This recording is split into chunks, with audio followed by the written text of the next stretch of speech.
car key, house key, garage key. I run my thumb over the ring of keys I slide in my pocket.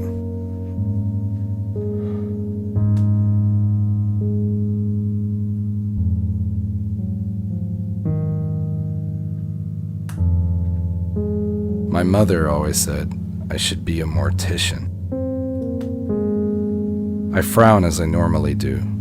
The edges of my mouth crinkle like old lemon skin.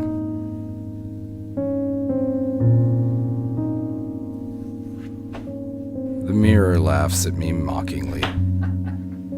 I'm not handsome. I'm tall and rather thin. Dark hair, dead eyes that stare out of their sockets. The whole impression is rather sinister.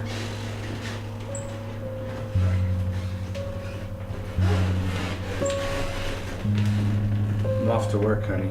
I say to my wife. Have a good day. She's on the couch again. The living room is darkened to accommodate her pressing migraine headache.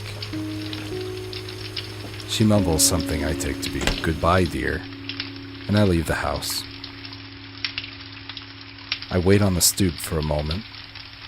The dripping of rainwater is the soundtrack to my departure. No other sound remains. I put a hand in front of my mouth, just to make sure I'm still breathing.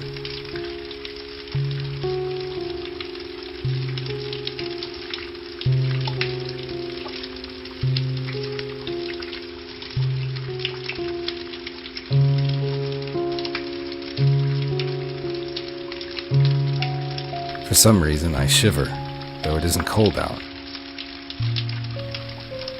Another moment, and I'm down the steps and into my car. Off to work.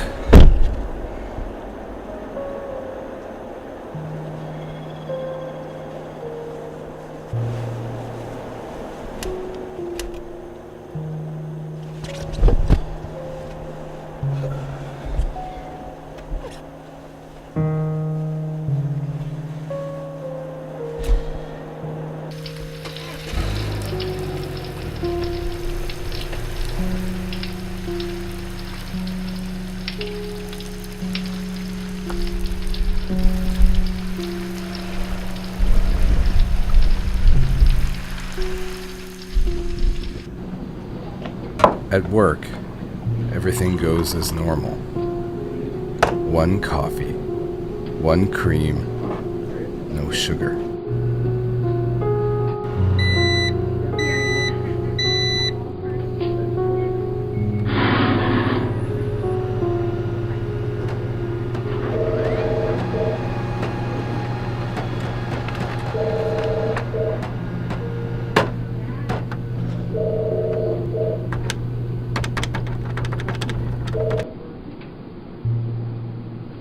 Coworker exclaims too loudly, calling attention to herself, calling for someone to notice how pathetic she is. Jason comes over, smiling. Jason is good-looking in a jock sort of way.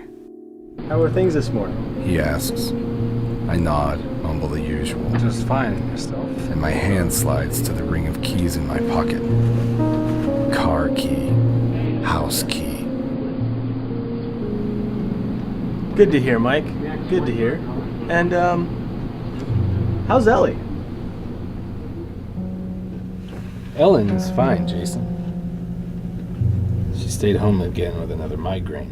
Jason nods and smiles sympathetically at me. At least I think that's what that's supposed to be. Yeah, she does have those on occasion. I'll have to stop by in a few days and say hello. Jason leaves, that plastic smile glued. Garage key.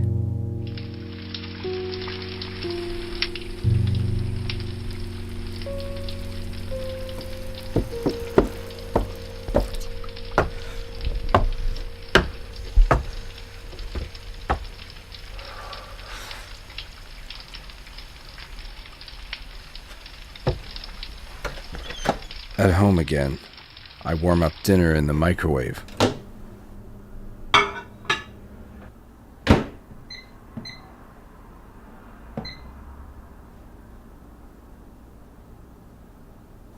Ellen is still lying down.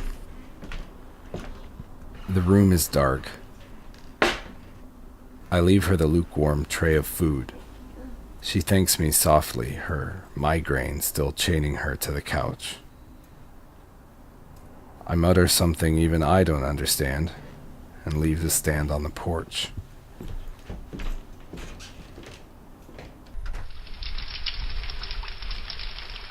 It's raining. Been raining all day. I shove my hands into my pockets as deep as they will go and try to crush my eyes with their lids. All I can hear is the soft, wet, sticky plop as the raindrops slip from their perch overhead, suicide jumpers to the wooden slats below.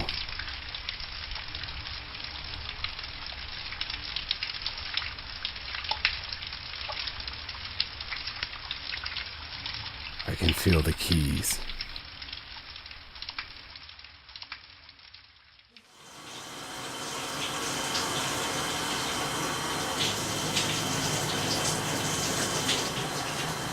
Shower. Steam. My towels are wet before I'm done. There's a leak in the bathroom from the ceiling. A dripping from somewhere.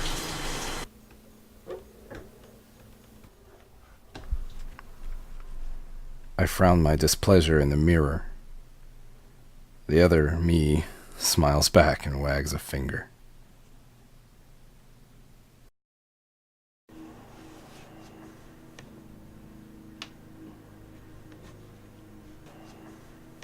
Dressing is a silent blur. Ellen is still not feeling well. Sometimes these last for days. I leave her some hot tea, and my watch tells me I'm early.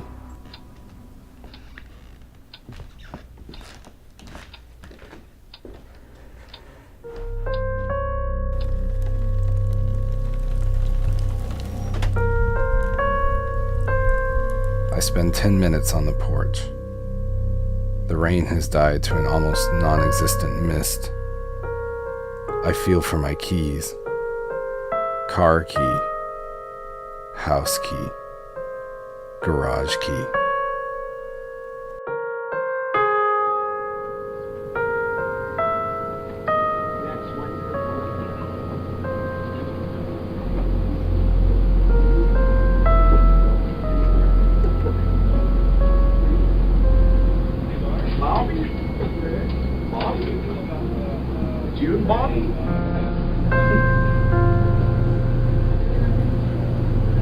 Work is a pain. I swear silently at the copier. I tighten my fists when Jason walks by. He grins and gives me a thumbs up. I don't even know what that's supposed to mean.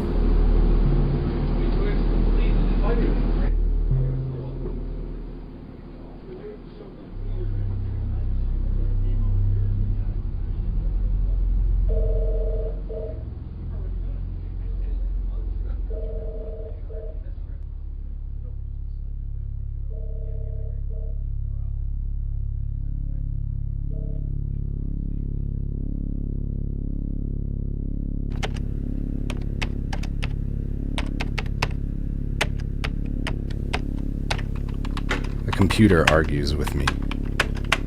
I argue back.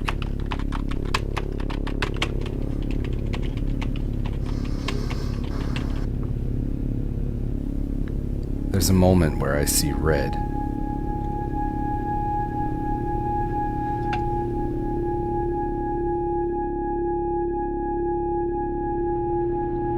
Michael. Mike, you okay? Alan asks, at my right side without warning. Yes, I'm fine. I have a cold. Alan nods and flashes white teeth at me. My index finger kisses the tip of the keychain in my pocket. Car key. How's Ellie today? Jason is suddenly in my cubicle.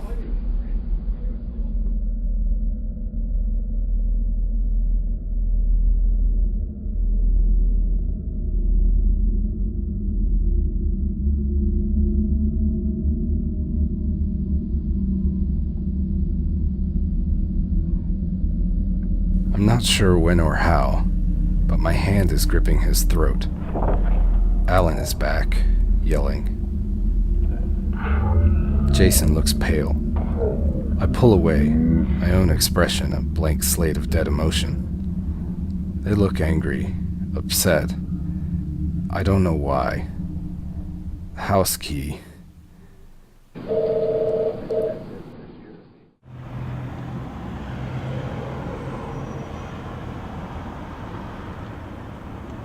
I drive home. I stop at the little store a few blocks down the street from me.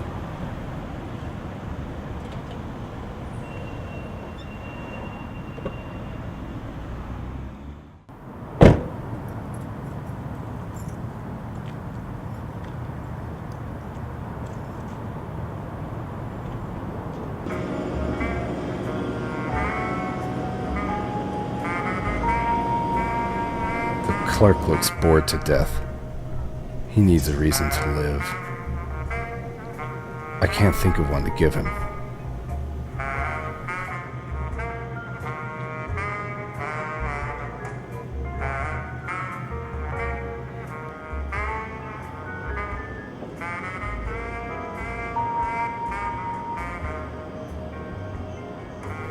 I buy a peach soda.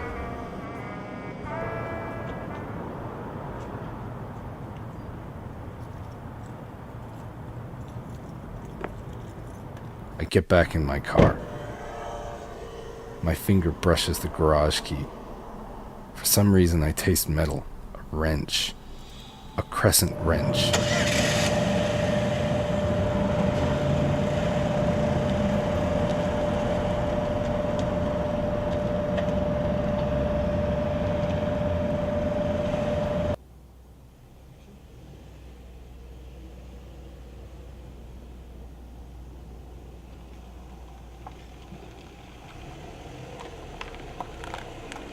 I pull into the drive, turn off the ignition, slide the keys into my pocket, grip the peach soda in its brown paper bag, and exit the car.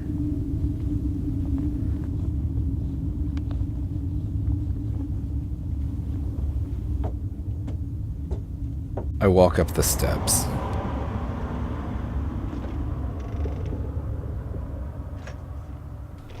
I open the door with the house key. And for a moment, there is dread in me. Something that says the house is not right, that I should flee. I'm bleeding from my hand. The peach soda is now peach-flavored glass. Shards stick out of white flesh, white, red. It must be my hand.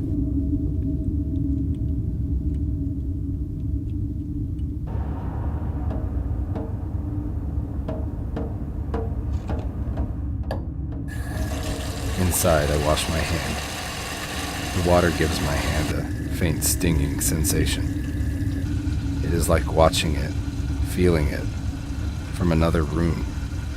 A room in a different house.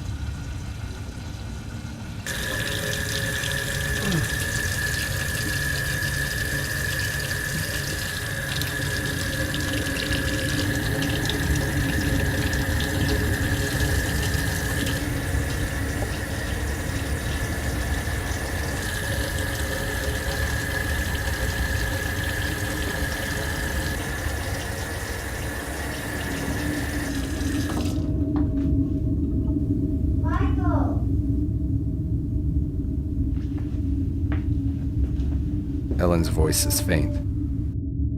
Michael. I hang like a bat in the doorway, wrapping my hand with a towel. How's your day? It was fine, honey. I say.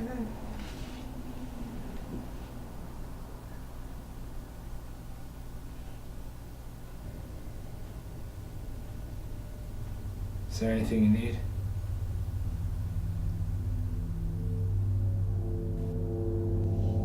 She is asleep. I wish I could sleep.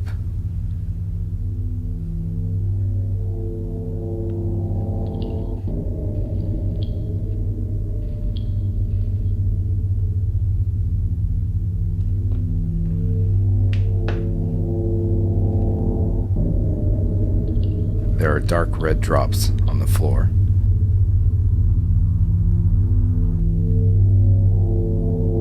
They bother me.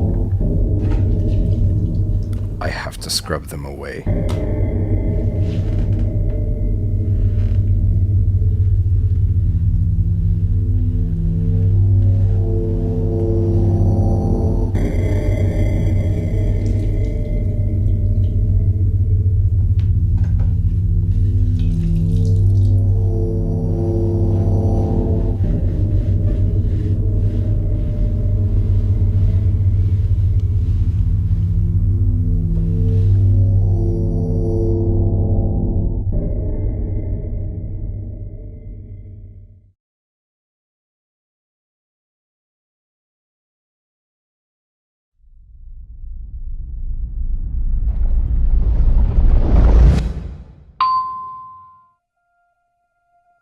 Someone has broken my mirror. 3 eyes stare back at me. Or did someone break me? Perhaps my third eye is blinking. A third eye. Red, like a stoplight.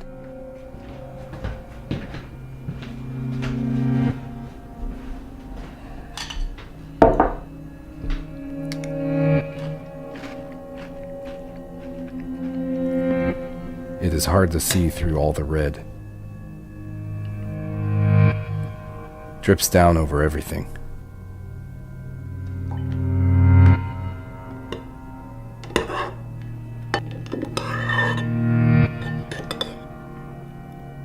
Swims in my cereal.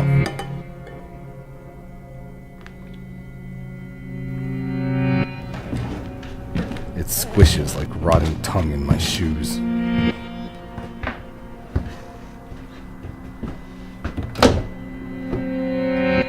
Car key, house key, garage key.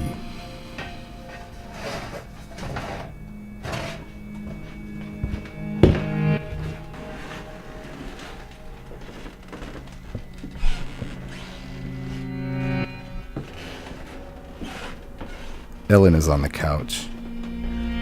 I leave her some toast and more hot tea.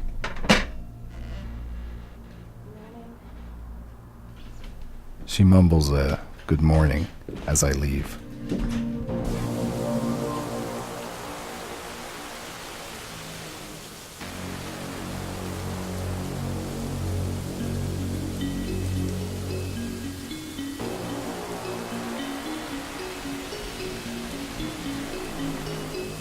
I watch the red run out of my soaked shoes, down the steps, out onto the street, and all the way across the yard into a storm drain.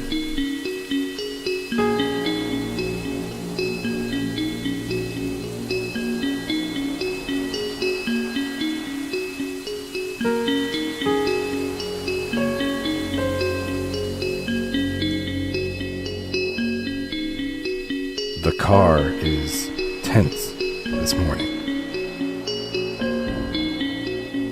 My drive to work is uneventful, but for the frequent suicidal jerks as the car tries to kill itself with me in it.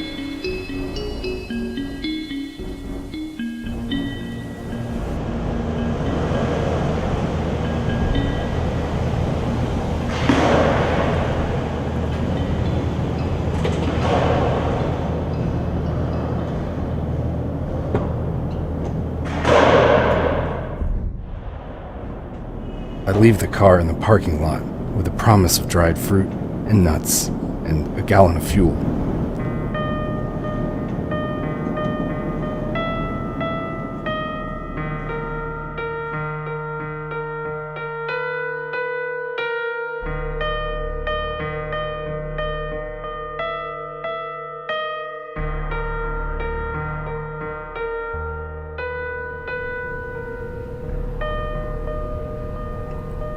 My cubicle is way too white.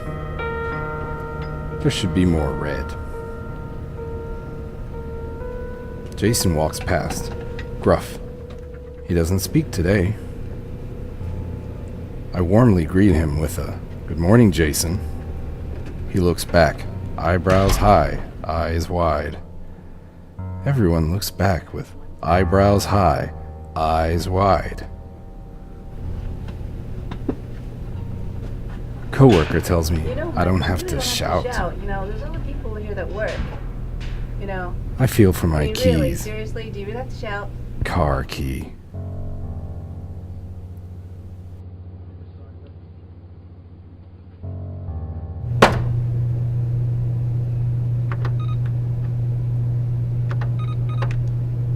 The printer eats 4 pages of the report and asks for salt and some orange juice.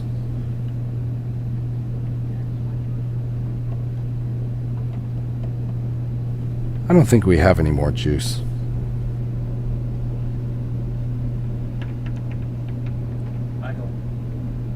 Michael.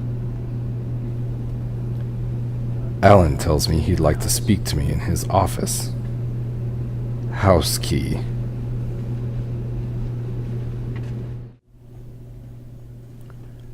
Alan's office doesn't have any orange juice either. There's not enough red. But I leave wet red tracks into his office and out of it.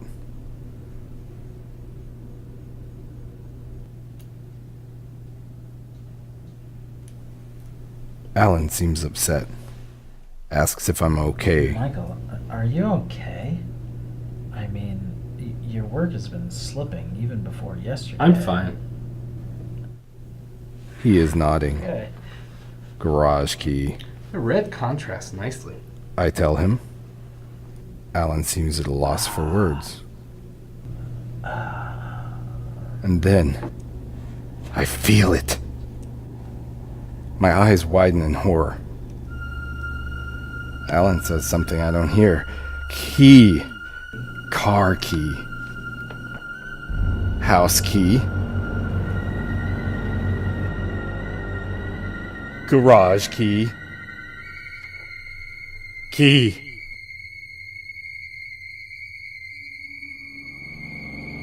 Other key.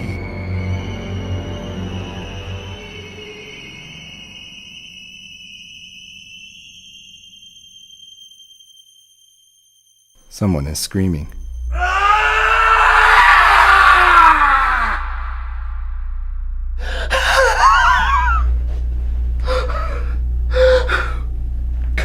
Minutes later, they tell me it was me. Alan hands me water. I have a death grip on the keys in my pocket.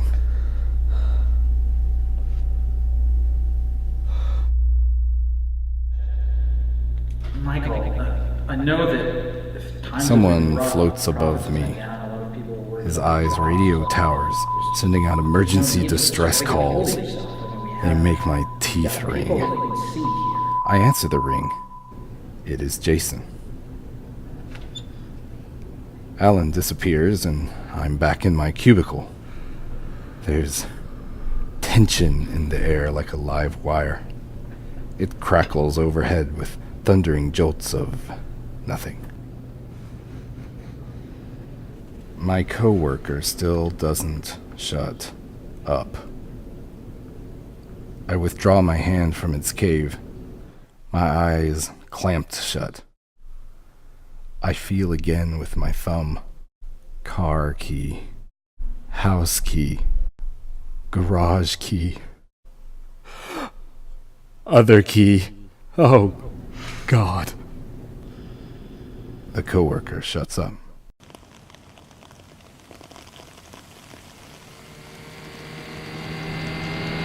Back home, I don't even remember the car grumbling. It spits me out near the front steps and drives off in a huff, swearing angrily.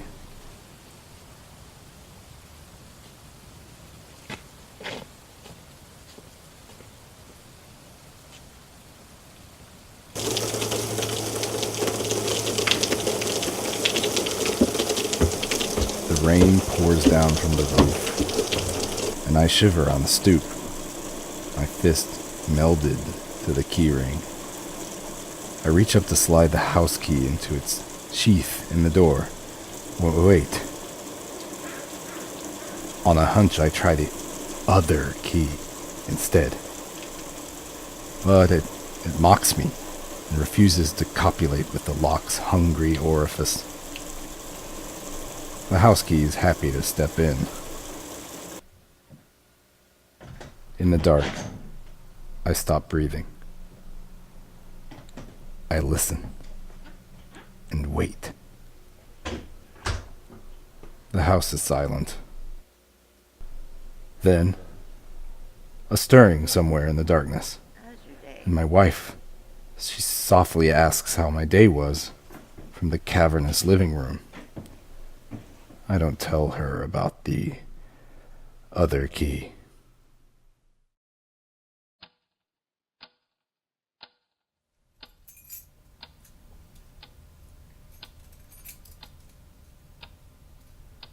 Car key.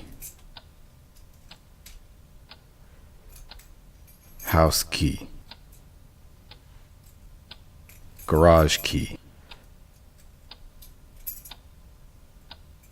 Other key.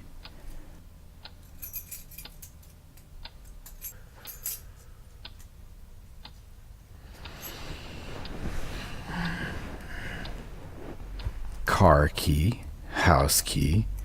Garage key. Other key.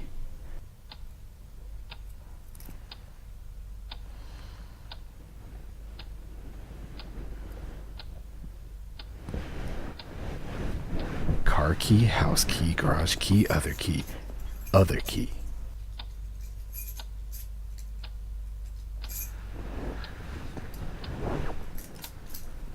Other key.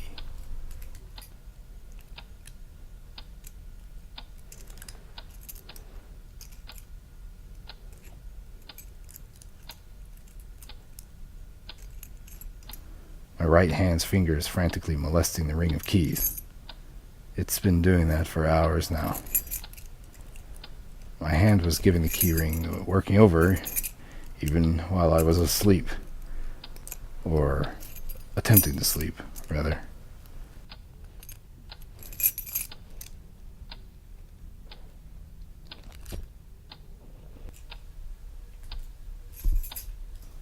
The ceiling above my bed refuses to take the blame for this. I eventually quit frowning at it and I sit up. I called to my wife once or twice to join me in bed, but she had mumbled redly from the living room that she was too tired, too weak. I find myself in the bathroom without warning.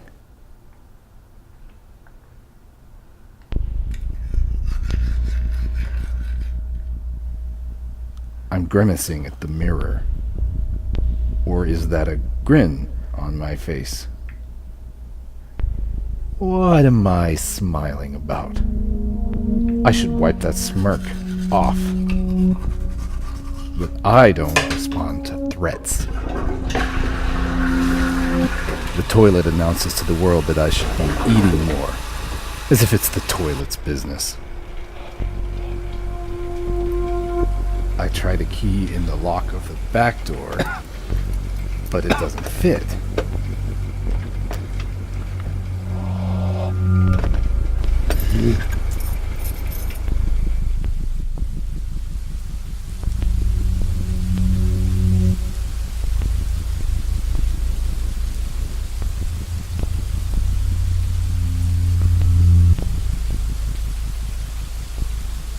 I walk out in the rain. Damnation, it never stops raining. And I realize I forgot my shoes.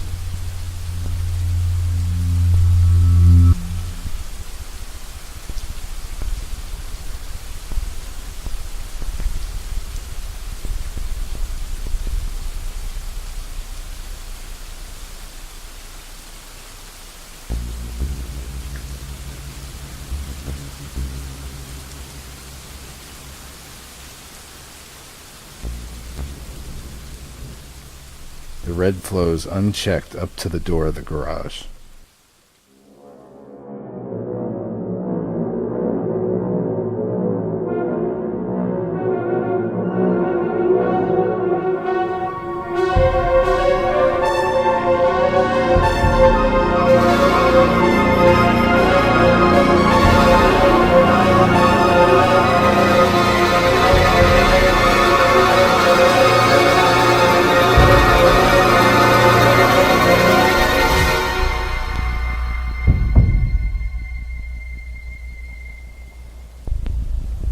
I try the other key in the garage lock, but it too refuses to let a stranger in.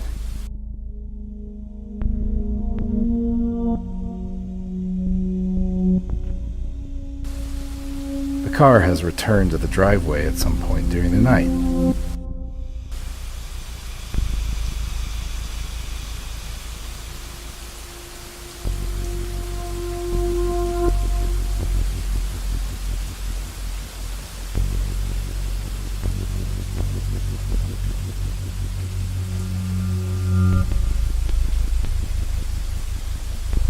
I try the other key in every lock I can find on the car. Nothing. I'm to the point of tears.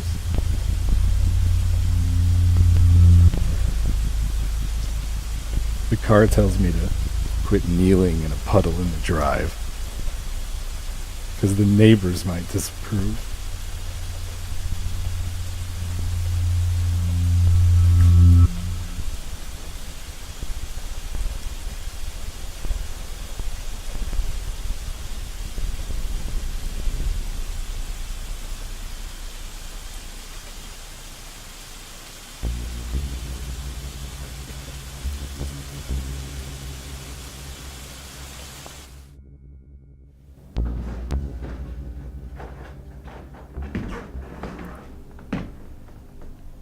I go back inside to bid farewell to my wife, but she's not on the couch. She must have felt good enough to go to work.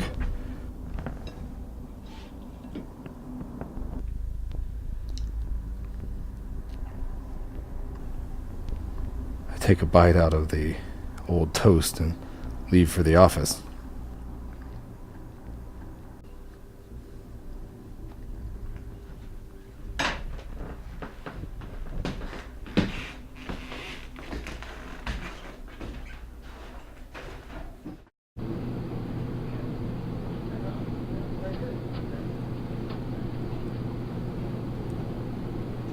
Jason is still gruff. Alan seems upset. He keeps walking past my cubicle, throwing me looks. He should go home and rest.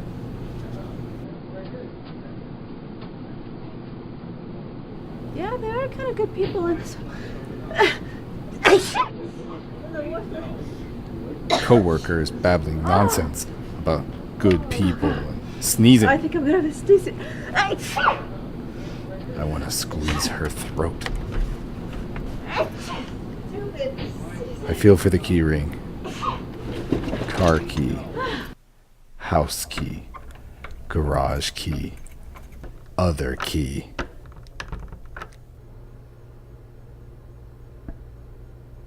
I realize I'm standing in the hall. What are you doing? Jason asks. I've tried the other key in every door I can find. How's Ellie? He asks. She's gone to work, I say stiffly. Jason says something I don't hear. So how do I know he said something? I turn, but he is gone. Alan is standing at the far end of the hall. He is a quiet, nervous man. He is watching nervously.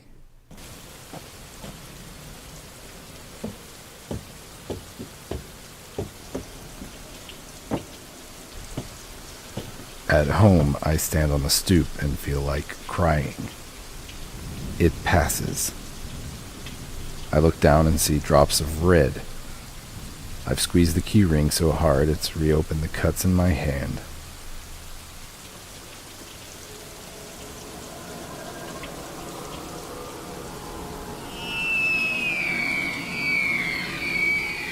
The other key drinks the blood and lets out a shriek like I've never heard from a key before.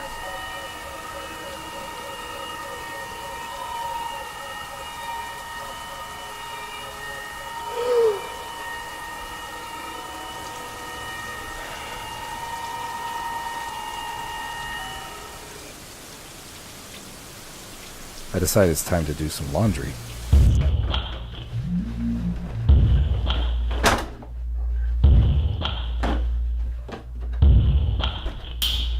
Inside, I gather the appropriate laundretical items. I say laundretical several times out loud because it's not a real word. Laundretical.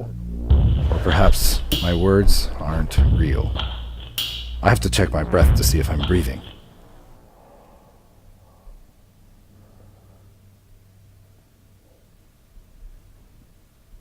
Laundretical. Laundretical. All of my clothes are brown and red. I take them in the basket down the stairs to the washing machine in the basement.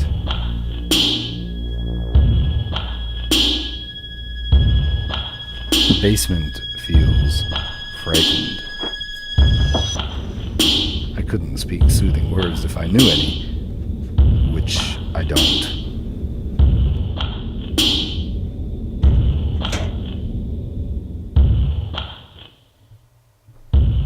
The machine is empty, so I fill its mouth with laundry and beg it for forgiveness.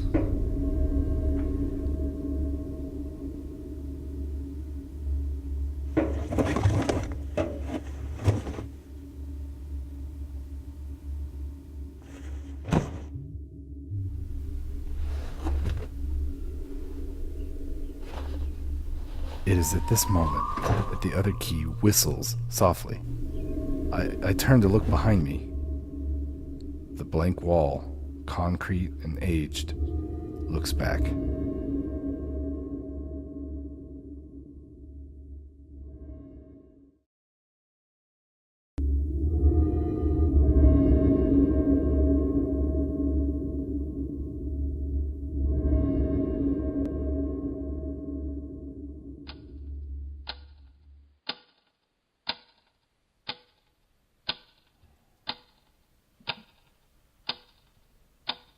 My eyes open slowly, like remote-controlled garage doors. The ceiling above me stares right back, cold and distant. It doesn't know what to say. I sit up, taking in the room and its lack of cheer.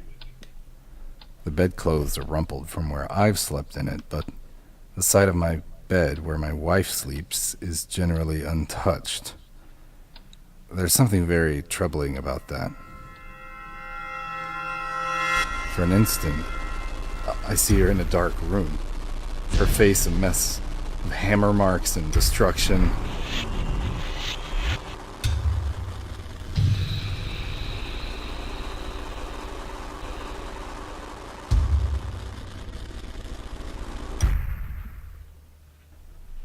I blink the vision away and shake my head. The clock points wildly towards its own face and asks me if I intend to be late. I frown at it and look for my clothes. For some odd reason, they aren't in the drawers or the closet. Suddenly, I remember that the washer ate them. I slip my keys into a pocket, then stoop to pick them up off the floor as the non-existent pocket fails to hold them in place. Then I go downstairs to the laundry room.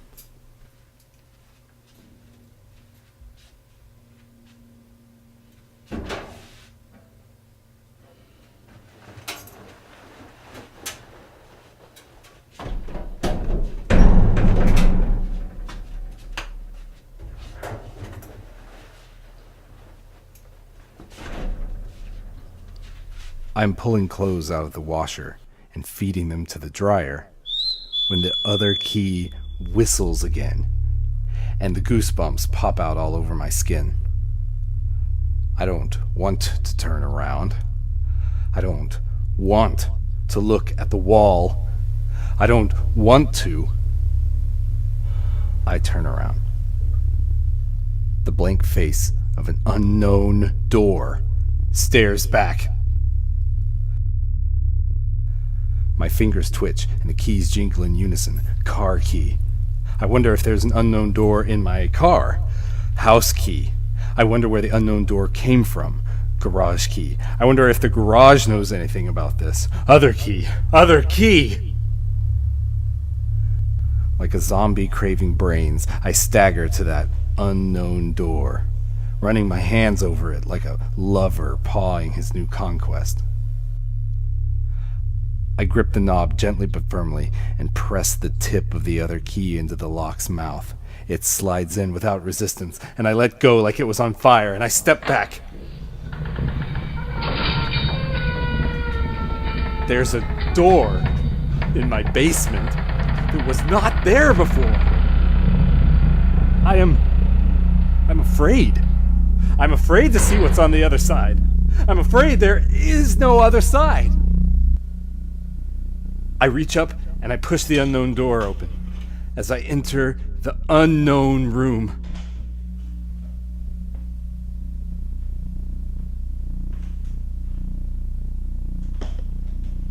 And I am afraid.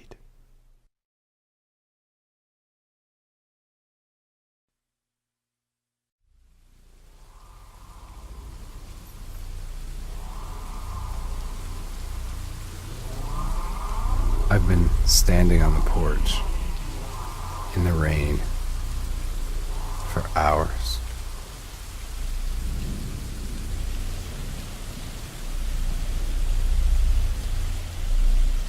I'm completely soaked to the bone.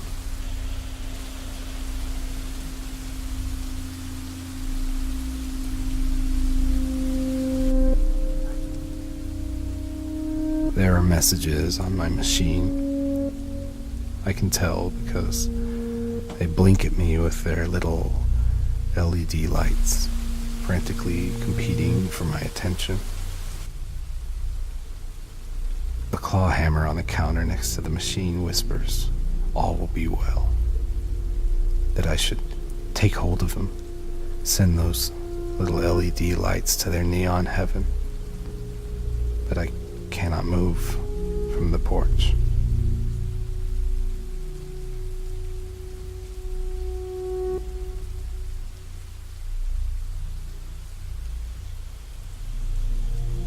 Red drips from the rain gutters above me and mingles with the red that flows from my shoes.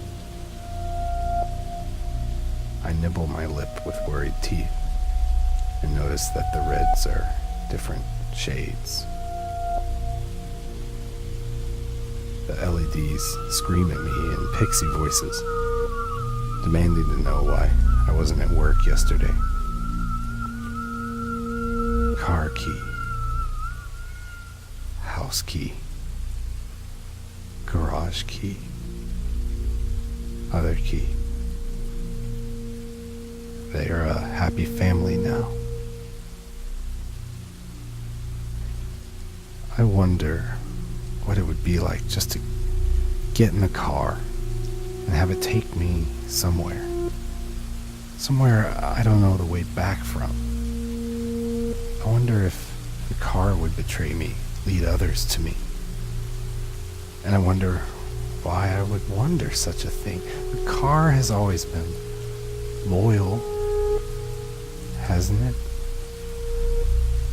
And I certainly should not turn on a loyal friend. Not now. Now is definitely not the time to start losing my mind. The claw hammer whistles sharply, asking me what I intend to do about those damnable LEDs and their interfering ways. I don't have the correct answer, and I know the claw hammer feels as though he's going to have to take matters into my own hands. The sky speaks of doom and foreboding, and I have no retort.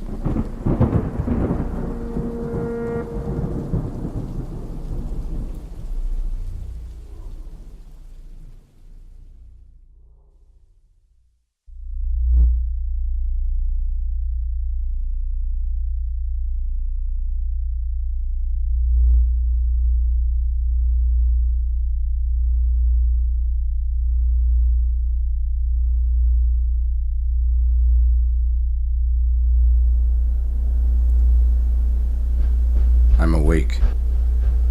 There is a knocking in my head. I stir from my uneasy slumber on the floor and wonder if Ellen has forgotten her keys. That makes me remember my keys. Car key. There is another series of pounding sounds, and I move toward the door.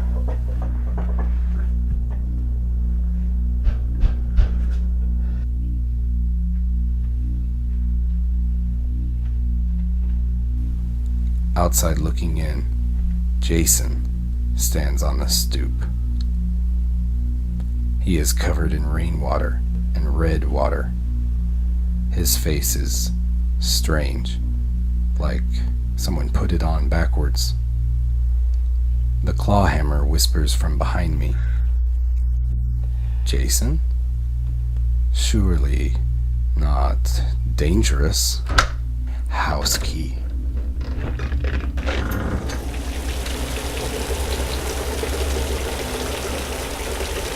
Hi, Mike.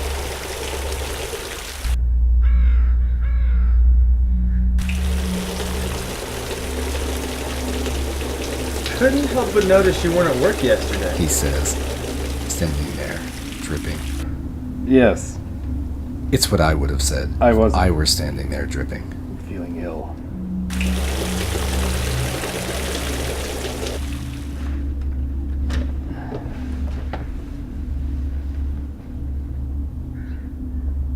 Where's Ellie?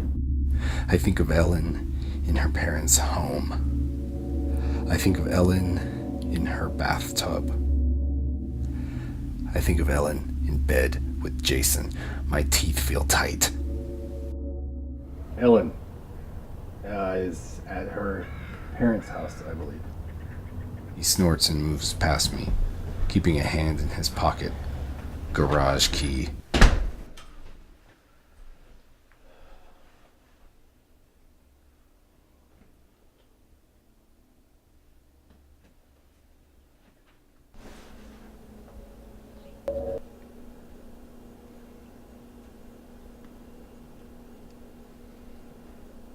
Jason, Ellen is out. Perhaps you should come back later. Jason turns, and his eyes track me like twin 50 cal chain guns with Intratec laser sights mounted on them. The clawhammer suddenly whispers again. I numbly repeat what the clawhammer told me to say, though, for the record, I think he's insane. You want to see what I've been working on downstairs? There is fear in his face. Unusual. I never see that. He looks around, mouth scrunched up like he's got lemons in it. Then he nods and motions me ahead of him. Jason is not my favorite person.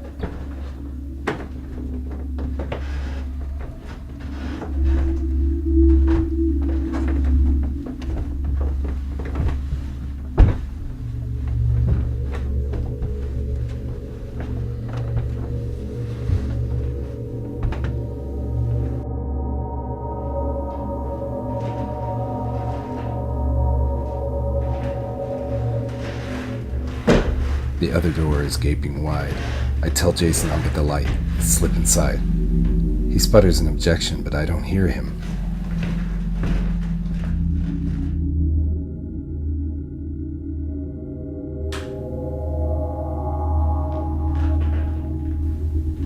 Jason comes in, hand still in his pocket, and as he looks around, his eyes widen. Other key.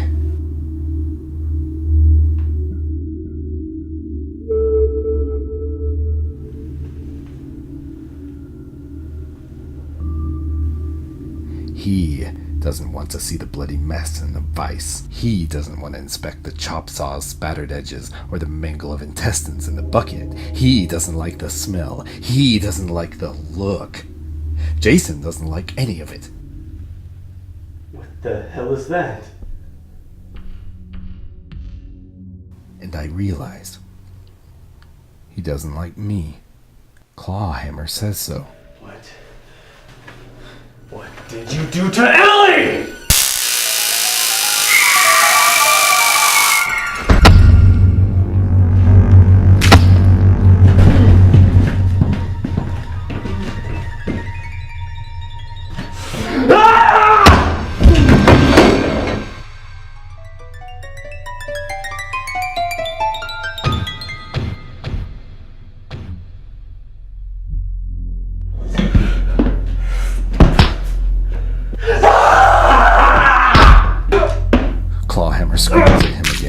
Jason gurgles through mangled teeth. Clawhammer tells Jason he shouldn't have slept with Ellen. Clawhammer tells Jason he shouldn't have come here.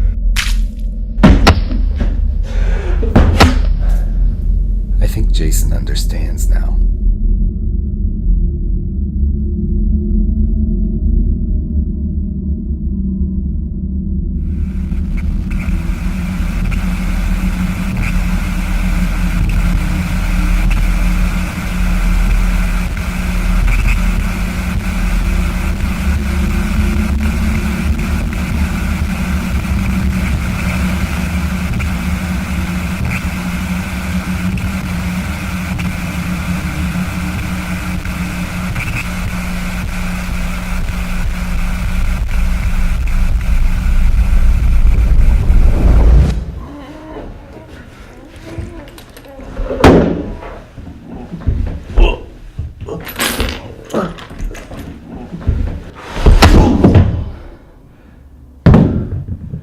Jason gurgles more bubbly spray on the floor. Red is everywhere. I think the roof must have sprung a leak. I apologize to Jason for the mess.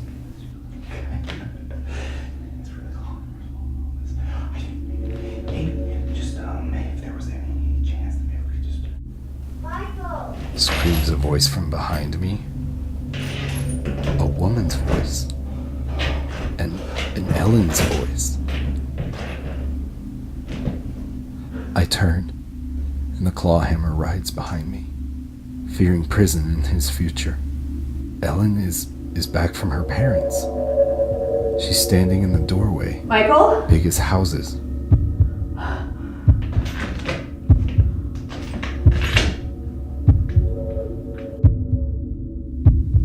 Then she screams past me to where Jason's lying down resting.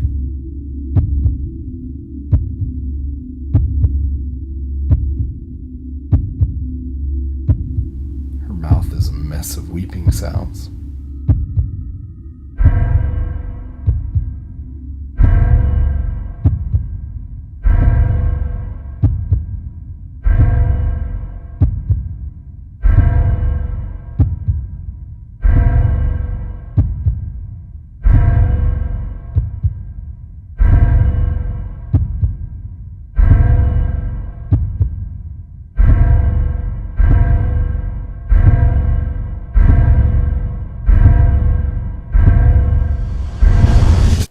And Clawhammer surprises her too.